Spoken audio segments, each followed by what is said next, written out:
বাচ্চার আব্বু বেরোইছে বাতাস খাওয়ার জন্য, স্বাভাবিক বাসার দরজায় যাইতেই পারে। যখন বাসার দরজায় গেছে পুলিশ অফিসার দুইজন, তখন বাসা দিয়ে একটু সামনে দরজা ওই জায়গা গেছে, হে খালি পোশাকে লুডু খেলে তার একজন চাস্তু ভাইয়ের সাথে। যাইয়েই তারে অটোতে বসে যাইয়েই তারে লাইট মেরে বলে, এই বাইনছো তুই এখানে কি করো, তোর সাথে কি আছে?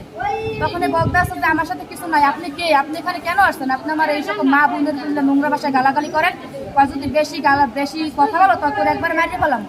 তারপর তখন একটা স্বাভাবিক পুরুষ মানুষের শরীরে যে তোড়েই, আর তার শত্রুর অভাব নাই চারিদিকে। যাই হোক, আচ্ছা পরে যখন পুলিশ পরিচয় দিয়েছে তখন আপনার হাজবেন্ড কি বলছে? পুলিশ পরিচয় দিয়েছে পর তার কাছে মাপ চাইছে যে স্যার আমি আপনার পায়ে ধরি, আমার ভুল হয়েছে, আপনি আমারে মাফ করে দেন, আমি বুঝতে পারি না যে আপনি একজন পুলিশ থাকতে আসছেন। পুলিশ কি বলছে?